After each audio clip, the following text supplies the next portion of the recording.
welcome everybody to today's presentation, which is Managing a Potential Crisis, Preparing for Public Scrutiny While Staying Civil.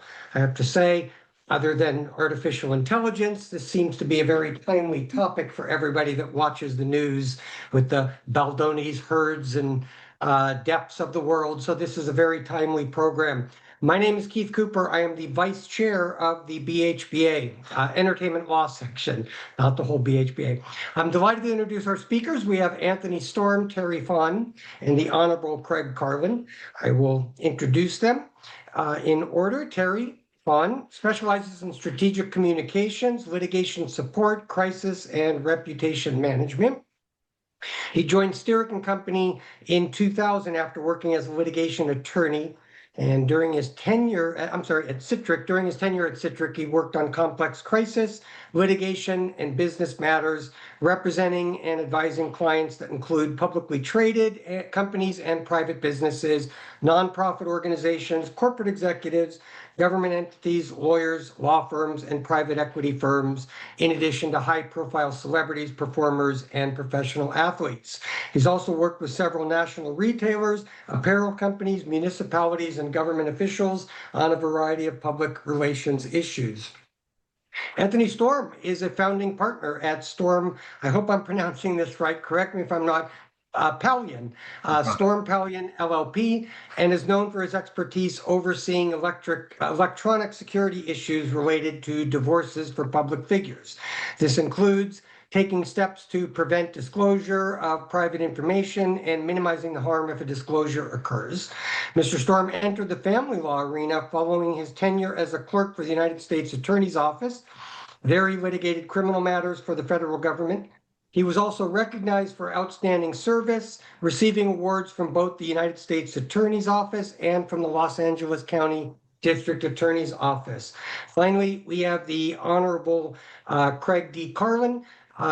Judge Karlan has been retired for a couple of years, is now a mediator, arbitrator, and referee with ADR Services, and has mediated an estimated 500 or so cases, so hardly any. Judge Karlan is an invaluable asset to trial lawyers due to his impassioned commitment to studying and mastering every aspect of a jury trial over the last 32 years.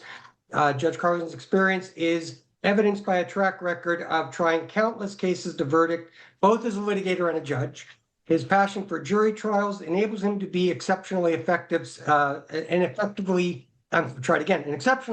settlement officer. Having served as a judge for the Los Angeles Superior Court, West District for over 20 years, he approaches all cases with the knowledge and expertise gained from presiding over thousands of general jurisdiction civil matters of every imaginable variety.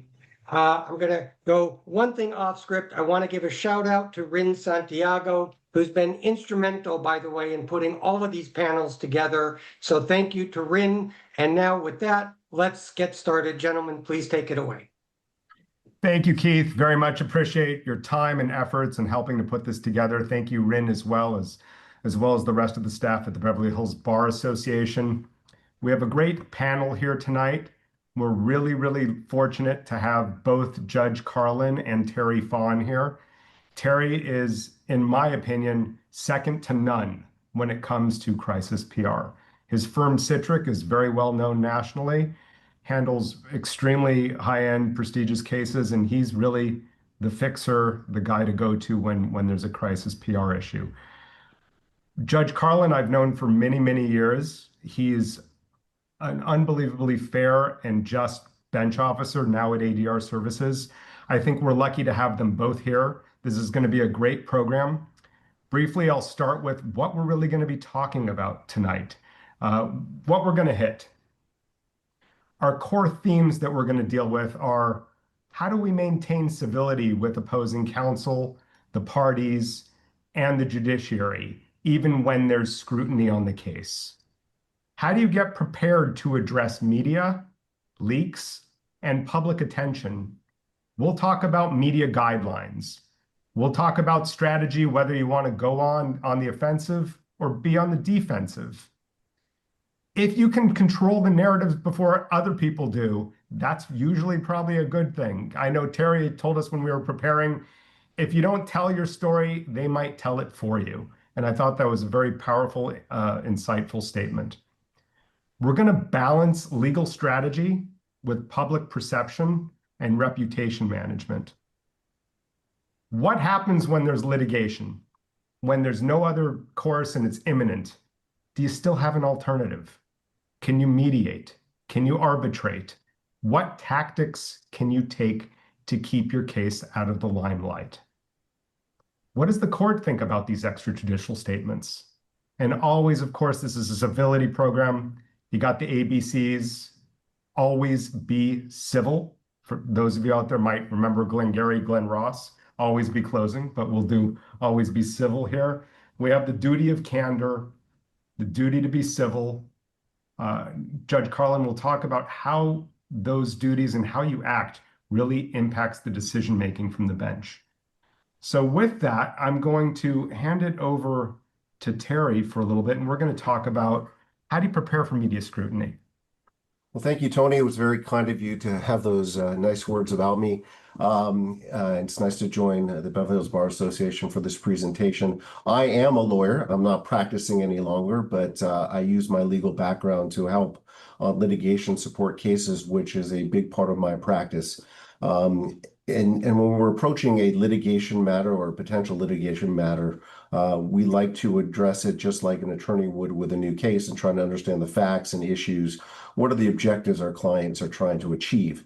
Every case is unique unto itself, and there are matters where there might be an advantage to be proactive with the communication strategy and potentially use litigation pleadings or other means to get a story out there or to establish a narrative prior to litigation commencing. And there's various tactics and strategies that can be deployed that we'll get into in a little bit to discuss. And then if it's something that you're hoping or there's a possibility of keeping it more civil and private and potentially resolving an issue through settlement negotiations or arbitration, we can work on a responsive strategy and hold or prepare what we call holding communications materials, where you get your statements or other communications documents prepared with an eye towards litigation.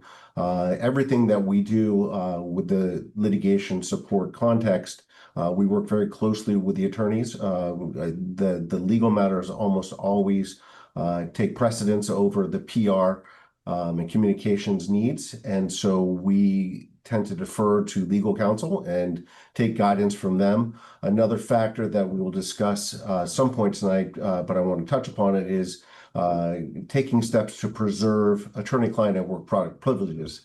There's specific laws, it differs in different jurisdictions, but in California, the key is that the attorneys are involved with every step of the way, and that they're hiring a firm like ours or an individual like myself to help them provide legal counsel to the client. So just like an attorney might not be an expert on accounting issues and hires a forensic accountant, and that work product would need to be privileged and confidential, our advice on how to handle media and communications needs would likewise fall under those arguments for privilege.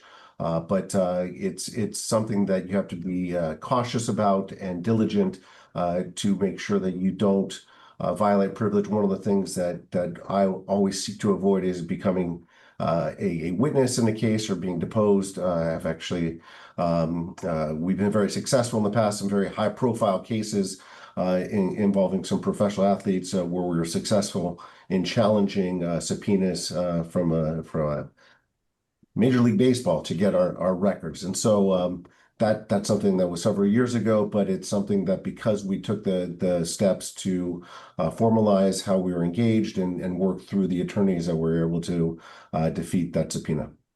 So Terry, the attorneys are essentially like the generals, Yes. and you're working under the litigation umbrella. So, Yes. so you, and oftentimes what you do may be covered by privileged. You're not the type of expert that probably gets designated for trial, obviously. So you shouldn't be deposed. You shouldn't be subpoenaed for information, although I'm sure it can happen.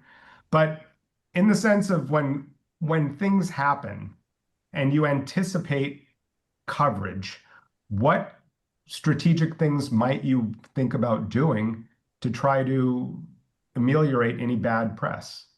Yeah, so the first thing is gathering the facts and understanding the issues. So if we get a call from an attorney who is facing a threat of litigation, we try to understand the parties, opposing counsel, what they're say we're representing a defendant or a potential defendant, understanding what the claims might be, if there's been a threat of litigation and some kind of an attempt to negotiate it. Sometimes a draft complaint will be sent over, and so we'll take a look at that and try to get our arms around what the facts are, what the legal issues are, and then work with the attorneys. What's your response going to look like? If it's filed in court, there's usually a 30-day or whatever period before an answer is due, and so we can work on having some kind of statement that would be contain the same type of arguments and facts that would be included in responsive pleading, whether it's a demur or an answer or something like that. We work with attorneys all the time to help them craft pleadings, whether it's a responsive pleading or a complaint, to make it more media friendly, so that an introduction is not just going to lay out the legal case, but it will have enough factual information and written in a way that a journalist can pick up sound bites and easily understand without having to comb through dozens of pages, depending on how complex litigation is, of statements of fact. Reporters like to be we give what we call guided reading if we're dealing with a reporter on background, trying to show them the most salient point of a pleading and try to have them understand something, especially if it's complex litigation. So Tony, might I ask, Terry, do your cases come to you from only lawyers, or do clients themselves, celebrities, high profile individuals, call you directly? Both. It's more often than not it's through legal counsel, but there are a number of cases where either an executive at an organization or a board member or an individual can reach out to us directly and ask for our services. And if it's with an eye towards litigation, we oftentimes say, let's get the attorneys on the call and have that conversation before we get too substantively involved. And so I think it's go ahead. So if it's a case where litigation is going to be expected, as opposed to, I assume you handle PR nightmares, Yes. which aren't litigation necessarily related. They're just a clothing company has a pair of pants that are much more see-through than people think, if everybody understands what I'm talking about. And so what's the PR team do? That's not really going to be litigation. That's more managing the situation. But sometimes yes, so that's a situation I've handled in the past, and invariably there's some kind of legal issue. So I've represented a apparel company that started out as general PR, and then it turns out that the FTC might be looking into or other companies that are looking at government investigations. And so when things escalate like that, we might set up a new engagement with a law firm that's representing them on that matter, so that it separates from the general PR representation. But they come to you, are you asserting the privilege on their behalf? No. So you will never act as a lawyer. I am not acting as a lawyer, but it does help that I'm not acting as an attorney, but I'm still a lawyer. I'm a member of the California State Bar. So I'm providing counsel, but it can be quasi legal counsel, but I'm also careful to say I'm not acting as your attorney. So it's a gray area. So I think the big point is, what we really, and I didn't mean to interrupt, I'm sorry. You just want to ensure that the PR and the legal strategy are aligned and there's consistent messaging across the board. Right. And what I'm fascinated by as someone who's read thousands of complaints and responsive pleadings is how much involved you are in that process and the messaging that will take place and how important that is in a case. Yeah. I think lawyers and PR professionals like myself, we're storytellers. And so it's something that can be synergistic. We're not changing the substance, but we might try to fine tune it, especially if it's a high profile matter. It's something that we want to use the media to our advantage to make it more media friendly. And I'm sure in some of the complaints, for instance, or pleadings you've seen, where the introduction really is sort of thrown away. And that's a really instrumental part of a pleading, in my opinion, from a public relations standpoint, that you use it if it's something that we want to be proactive or even responsive. There's benefits to put something in a pleading as opposed to put it in a press release or a statement. It's going to be taken a lot more serious. You have litigation privilege. The press there's additional advantages for the press taking quotes from a pleading as opposed to somewhere else. And so there's all these different factors that make it beneficial from the PR side to use to work synergistically with the legal counsel and the legal process. Like what we've all seen, I think was the Baldoni Lively case, which nobody here I think is involved with, but at least that I'm aware of, where they start their pleading with something akin to, I reluctantly file this, and I don't think it's a story that should have to be told, but then they go on and tell their whole story in this pleading that they're saying they shouldn't really have to tell, but the idea is get the sound bites out there for people to pick up. So filing something intentionally to get your message out so you know it's going to get picked up. And some really inside baseball in that case, and it was something that was litigated and resolved. But the pleading was provided to the New York Times prior to it being filed. And it's something that let's just say generally is done by PR professionals to give it to a reporter prior to something being filed. It's called an embargo, and you can provide something on an embargo based to reporters so they can start getting the story prepared, doing some of the background research, even talking to attorneys or other people to prepare their story. And the embargo would typically be lifted once the court filing is confirmed. So back in the day, you used to get a conformed stamped copy. Now you wait for the electronic confirmation, and that's something that's a little bit more sophisticated strategy, but you tee it up so that what we call a lead steer reporter, whether it's the New York Times or Wall Street Journal, Washington Post, LA Times, a prominent news organization that others will follow. We call that a lead steer. And so that's a tactic that can be deployed if you want to be aggressive, if you're going to be on a proactive side. And so you use that pleading to tell the story. And in the Baldoni case, they alleged that it was defamatory because the litigation privilege didn't apply because it was provided to a journalist prior to the case actually being filed. Yeah. So you got to be strategic about what goes into those filings, obviously. Everything in the public record is public. I mean, by definition, public record is public. We know that you have to balance transparency and privacy. Famous quote from Louis Brandeis, Justice Brandeis, he said, sunlight is the best disinfectant. Oddly enough, he did it in a book before he was on the court called Other People's Money, about a critique of the financial industry, mostly JP Morgan. But people have a right to freedom of the press. We know Congress shall make no law abridging freedom of the press. We know Code of Civil Procedure 124 says, except as provided in the Family Code, which has certain exceptions when you can close a courtroom, every court's going to be public. There's a ton of cases in the materials that support that. So what do you do if you want to keep a case private? How can you go about doing that? We see all these cases in my family law industry. We used to hear conscious uncoupling and all these things that we just assume everybody got along well, not realizing how much work actually went into crafting those statements and getting to a settlement before it even started.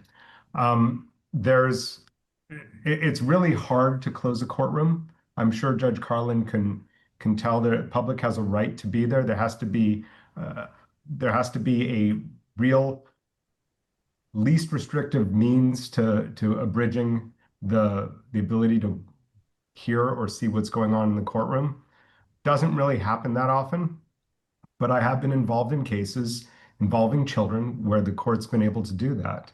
I've been involved in cases where the courts have issued gag orders. It's extremely rare.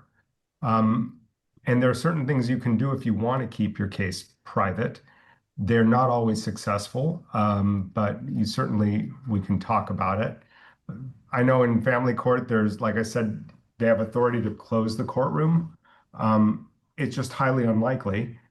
You can have a confidential marital settlement agreement in family law. The first case that did that was Flynn, which was Errol Flynn. They filed what we now commonly refer to as a short form judgment, and it basically says we're getting divorced and our agreement is in a different document that they hold on to for enforcement. People can try filing things under seal. It's pretty tough. You need a pretty compelling reason to seal something.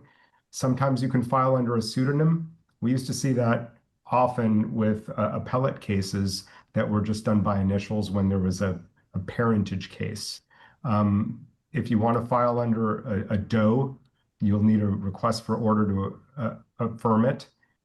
You really need to have a showing that there's no least restrictive means to protect the party other than keeping their name confidential. But really what we need to do is plan for the leaks, because when we have these high profile cases, ultimately, somehow the word often gets out. It may not be through the public record. It's often just through some person who gives a tip.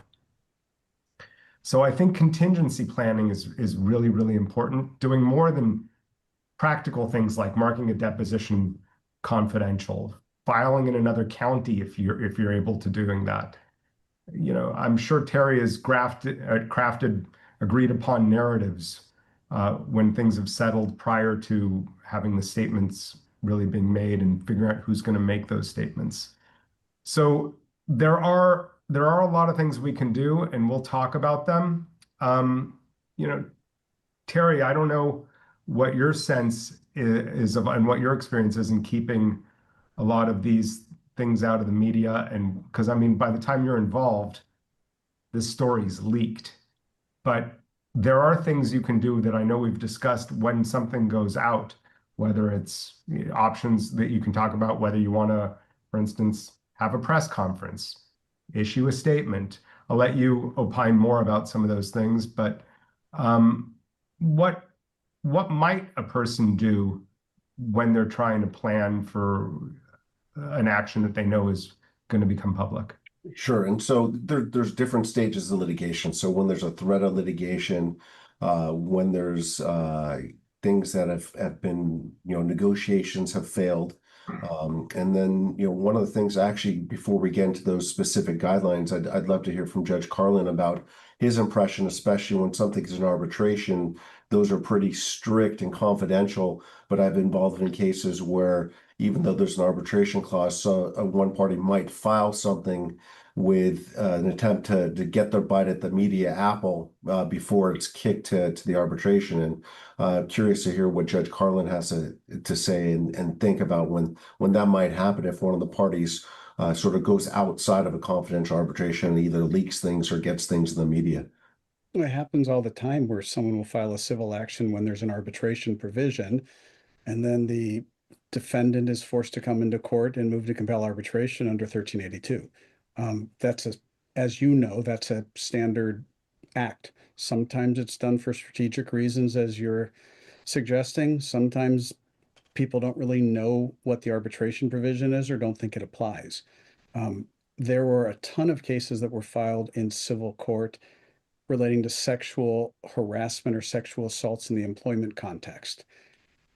I had at least 3 of those cases myself, if not more, where the defendants wanted to arbitrate, and I declined to send those cases back to arbitration, finding that being sexually harassed or worse, sexually assaulted by your boss isn't part of the employment contract. And subsequent to my rulings, the Supreme Court came down the same way.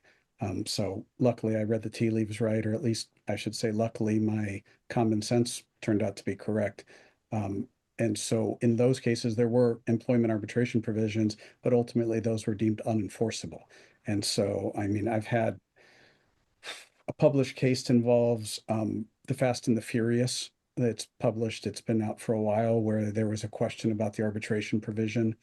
And in that case, you could read it online. Same thing where one side wanted the arbitration provision to apply and the other didn't. Those are fair. I mean, that's fair game when lawyers want to come into a courtroom and actually test whether the arbitration provision applies, whether or not it's unconscionable. You know, all of those are fair games. Fair game. What you're talking about is the lawyer who knows there's a binding arbitration provision that's enforceable, but still files the complaint because they want to use the litigation privilege to say what they want to say without fear of any retribution. Does that happen? Probably. Are there any types of sanctions or other issues that can be dealt with within an arbitration if a party engages in that kind of action or activity? I think you run the risk. Judges are always concerned about chilling free speech, chilling the use of the courts, which is a fundamental right of our citizens. So I don't know of a case where that's happened. I'm sure 128.5 motions have been brought in those contexts, but I'm not aware of it happening. You know, I have a published slap case. Are you familiar with slap motions? Absolutely. Right. So, you know, those are used all the time in these cases. I have a published slap case where the defendant in a criminal case was charged with assaulting I think it was his wife and daughter. And ultimately went to trial in Malibu, and it was a 12-0 not guilty. And the court made a finding of factual innocence. So it wasn't just a not guilty, meaning the case wasn't proven beyond a reasonable doubt. The judge in the matter found factual innocence, which is unbelievably rare. So the court then, that husband sued his ex-wife, and I forget who the other family member was, came to me, and a slap motion was brought. And it was relating to whether or not the calling of the police was proper in that case. He alleged it was improper, and by calling the police, he was arrested and all this happened. And I actually ruled in that case that you have an absolute right to call the police, but you don't have a right to lie to the police. Mm-hmm. And there was no case out there, but I just, again, thought, I can't tell people not to call the police, and I never would do that, just like I can't tell people not to file complaints.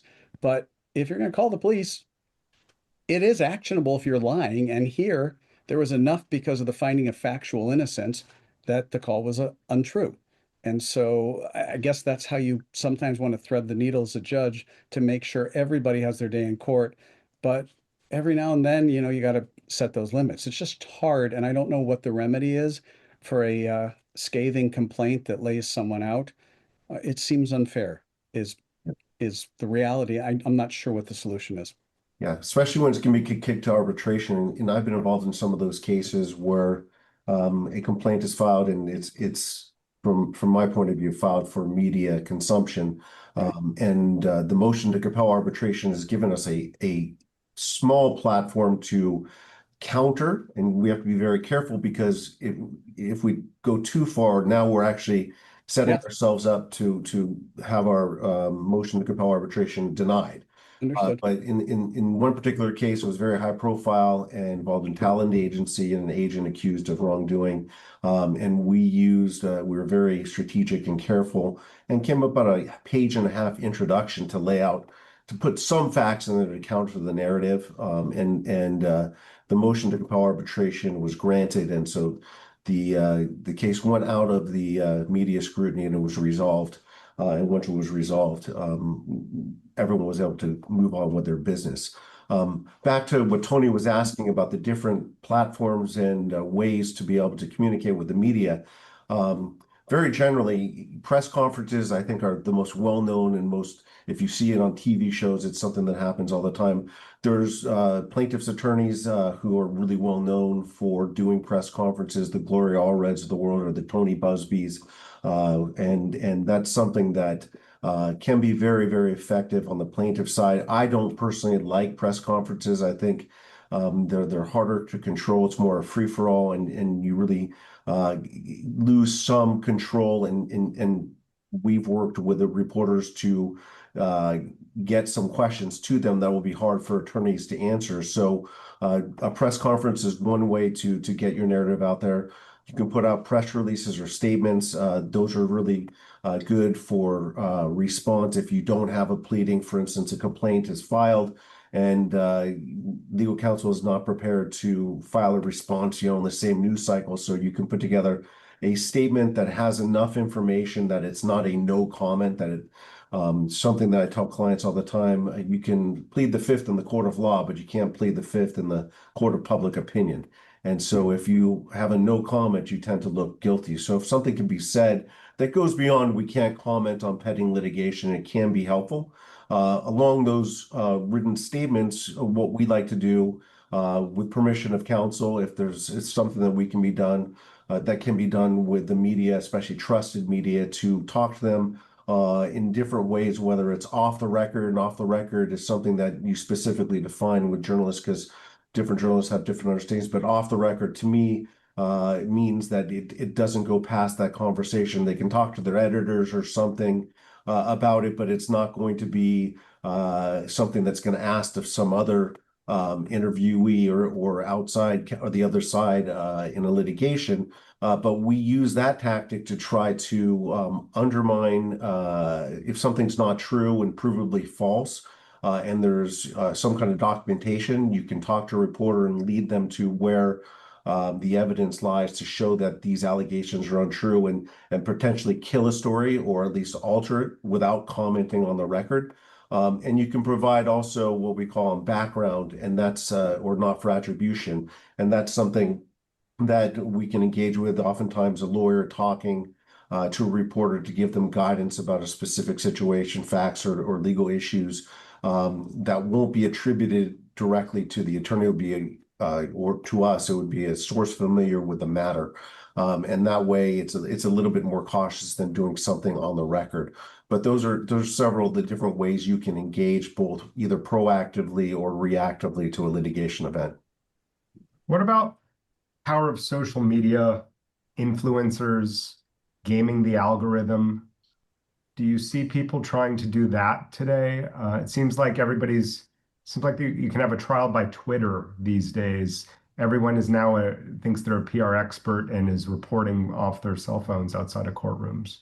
It is the dark art of social media. It's something that has to be accounted for, and it's something that we are very cautious about doing. I know that there have been some cases where there have been accusations that haven't been proven that social media was ginned up to create a certain momentum against a particular party to litigation or in favor of a particular party in litigation. The hope is that that won't affect the legal case. It certainly hurts on the reputation side, and you have to account for it. But it would be a terrible result if that was ever to come out in litigation. And I can't even imagine what the consequences would be if a party extrajudicial statements are risky enough and could upset, and I look forward to hearing from Judge Karlan on this, but in an extrajudicial, if I'm holding a press conference while litigation is already commenced, that could raise eyebrows for a judge. But if it's somehow discovered that this, like in the Baldoni case, that there were publicists or bot armies or trolls that were being paid to influence not just public perception, but potentially influence a jury, that's something that could have devastating ramifications for a party in litigation. In terms of Los Angeles, I sat in Santa Monica, which is the West District.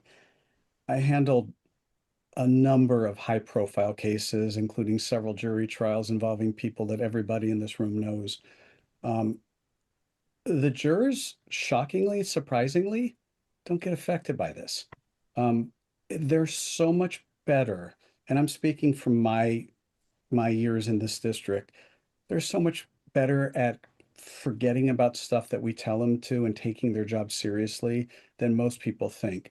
I think what happens with the justice system is you get a few bizarre outcomes or a few verdicts that really throw everyone and don't seem to make a lot of sense. Whether it's, we can all think of verdicts where bizarre things have happened and where we scratch our heads and say, how did that happen?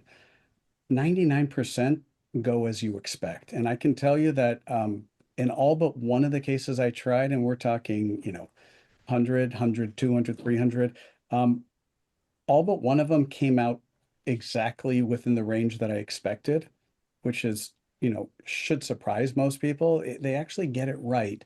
The one that didn't come out right was fixed or fixable.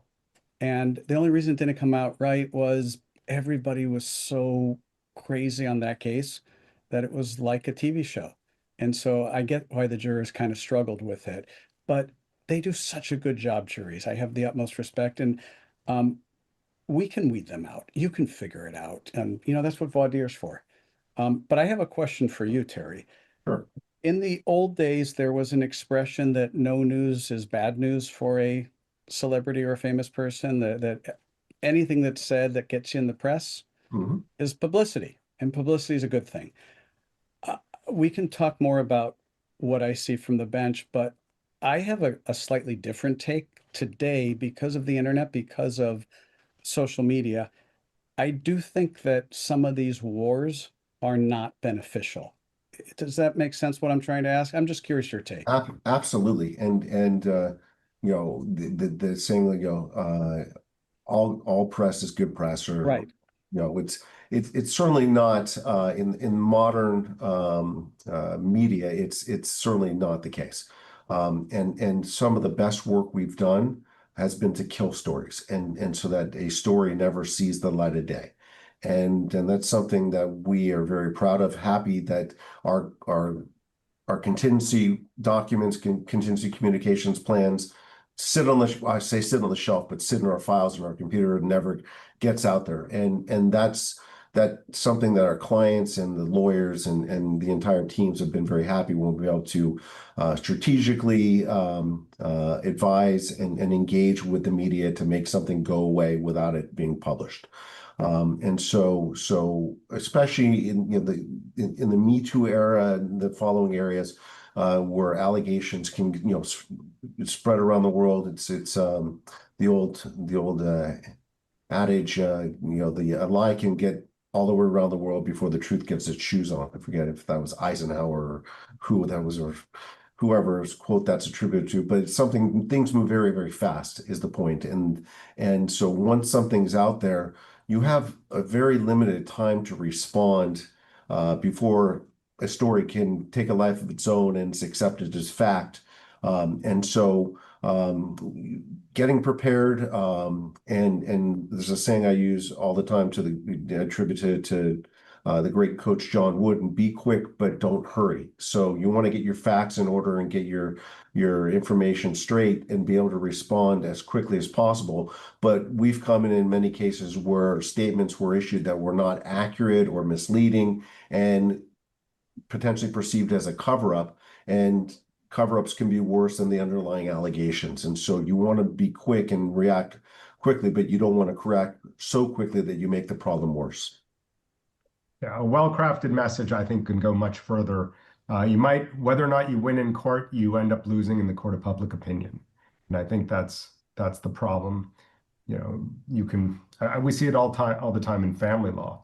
You're right, but you still lose. It's mutually assured destruction, and all you're really doing by the end of it is trying to mitigate your losses. Tony, question for you. What do you, when you have a client in general, a client that wants to just take out the other side and not be civil, how do you advise a client that's hell-bent on destroying their adversary or their family or whoever they're litigating with? How do you deal with that situation?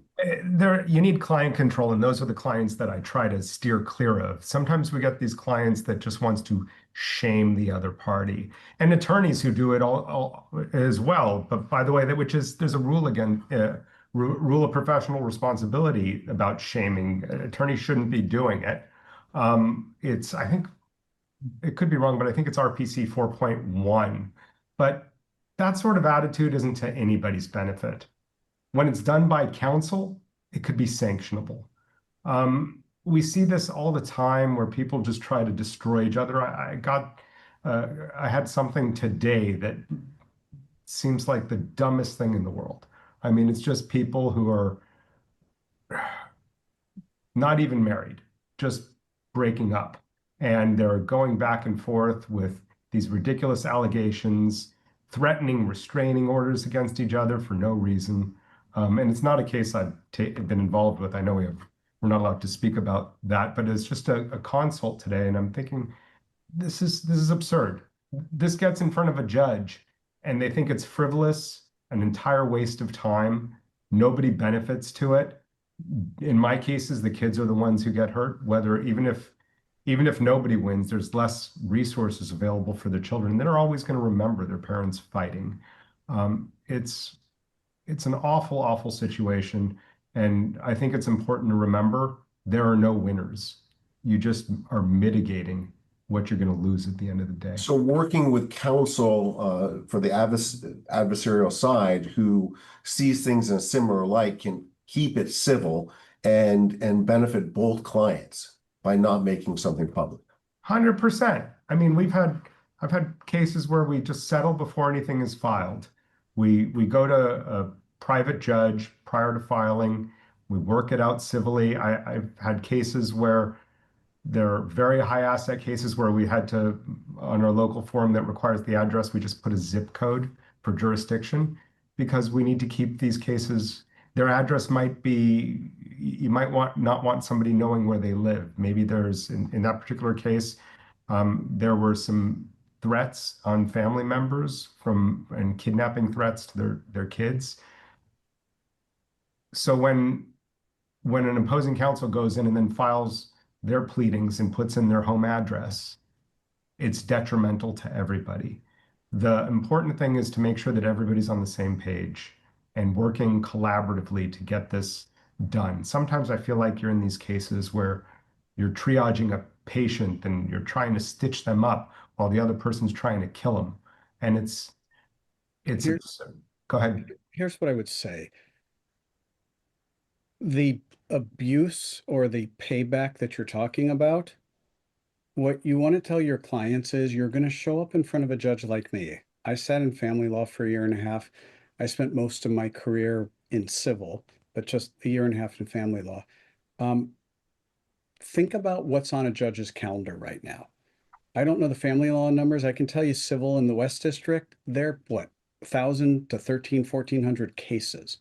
Can you imagine what a judge thinks when a judge is tasked with that many cases, trying to get the right outcome, trying to do the right thing in every case, follow the law, make sure you're fair, and get it right?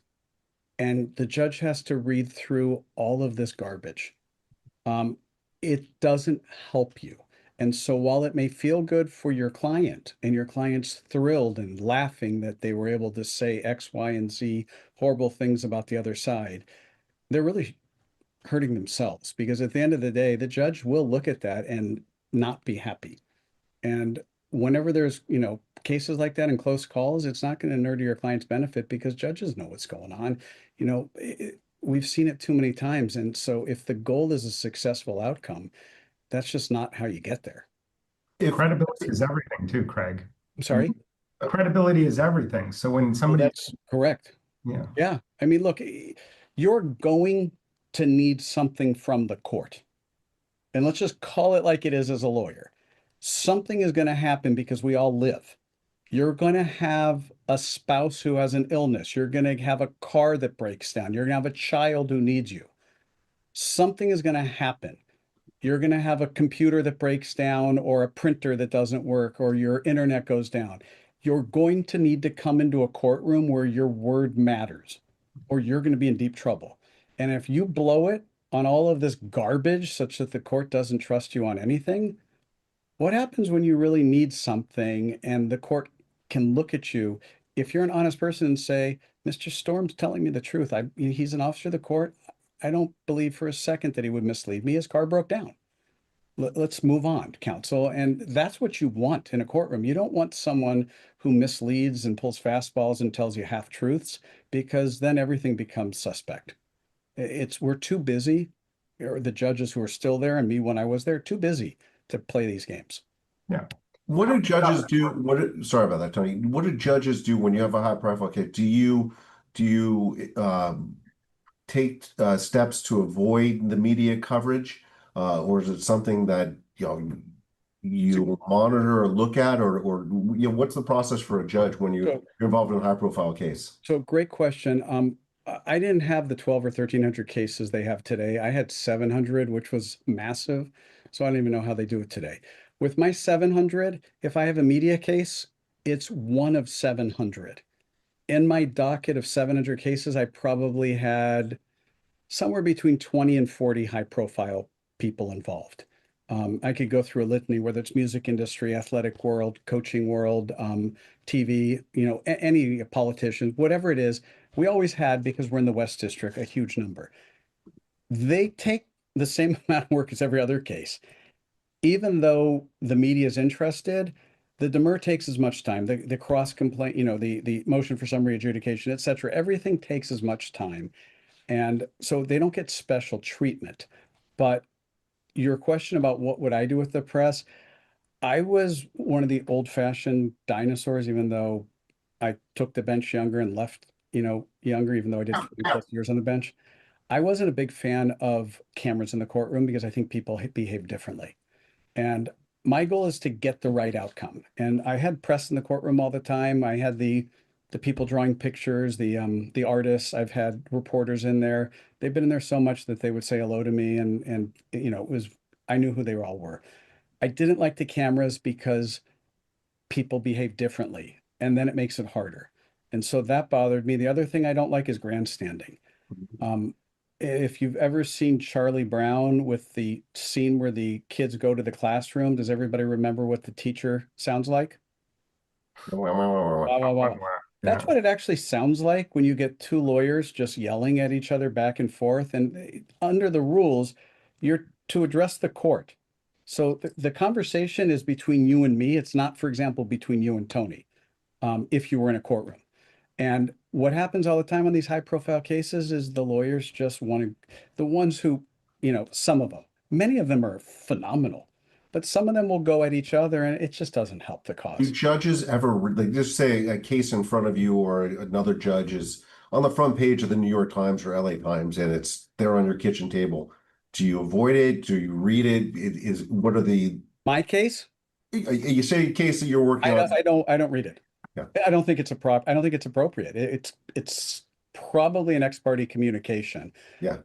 In LA, it's almost impossible. I mean, I have handled cases where I am watching the news and all of a sudden there it is. And I will turn it off, but it takes a moment to figure out it's your case.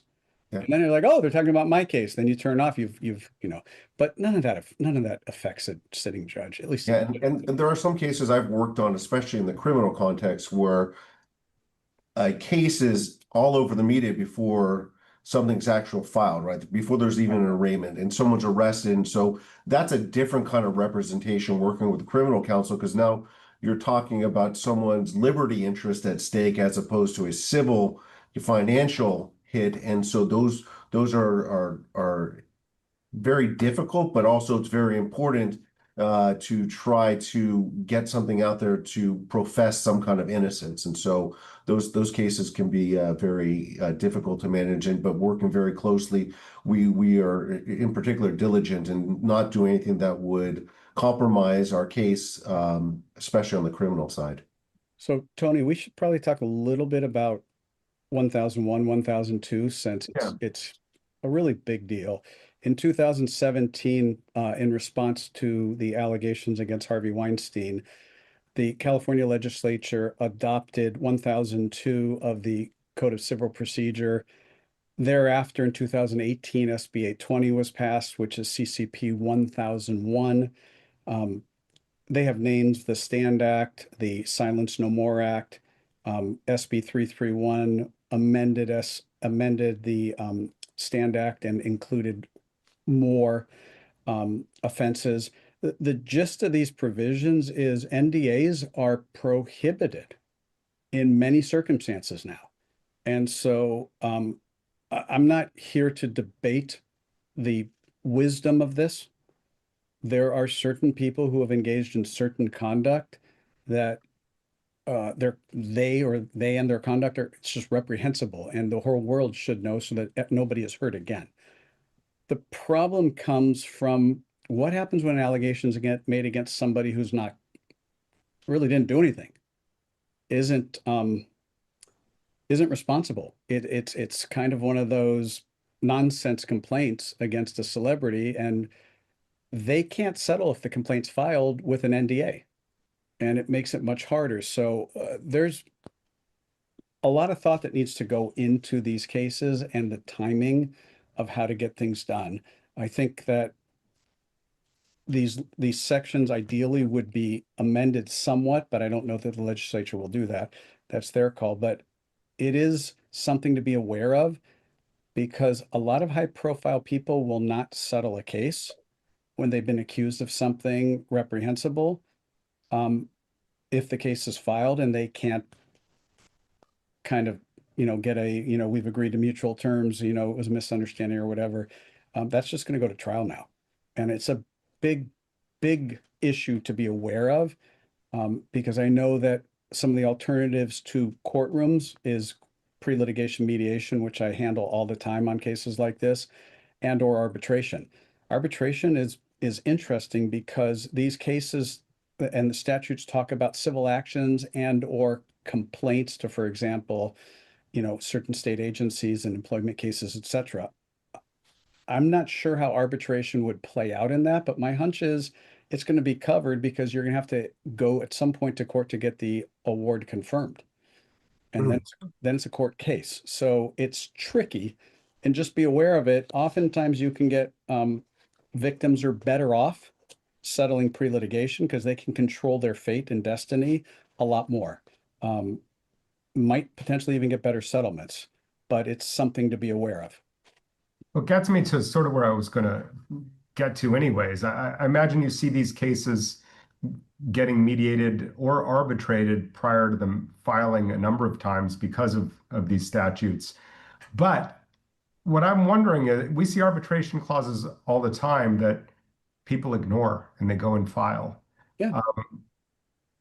If somebody has an employment agreement and they're accused of sexual harassment, which would be covered by 1001, do you think that arbitration clause in their employment agreement would be enforceable?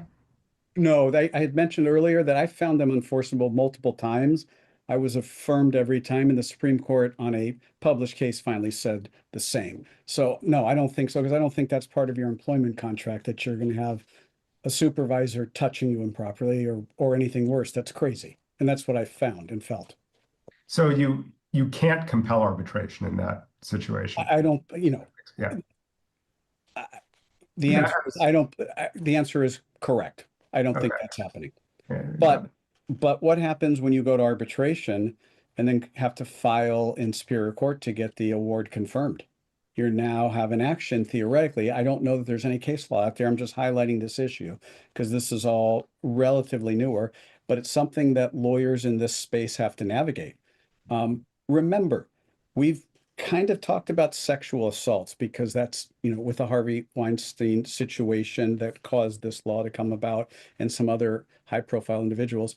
Celebrities have litigation just like regular people.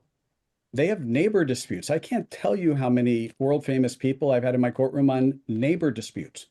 Something, their next door neighbor did in terms of building, cutting their trees down, what have you.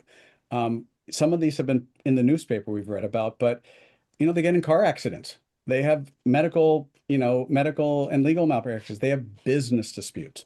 So it's not just things that are covered by 1001, 1002, but anytime a celebrity is in a courtroom, if I'm not mistaken, there are people who go through each night's filings and look for who's been filed on.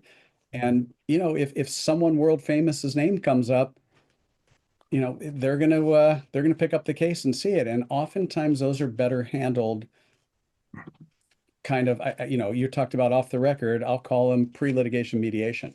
Let's get a deal done. But it does take two to tango. But they do happen all the time, these deals. You just both sides have to be aware. And I think victims sometimes also aren't real thrilled with going through the public process. You probably, Terry, know about that. And Tony, someone who's been victimized oftentimes wants to settle it quietly, and that should be their choice. Mhm. And so it's a tricky balance between, we don't want to hide bad predators, we don't want to hide these predators from the world, but at the same time, we also want to balance the victim's right to anonymity and to be able to move on with his or her life. And so that's why pre-litigation mediation and arbitrations are beneficial. You can arbitrate even if you don't even have an arbitration provision.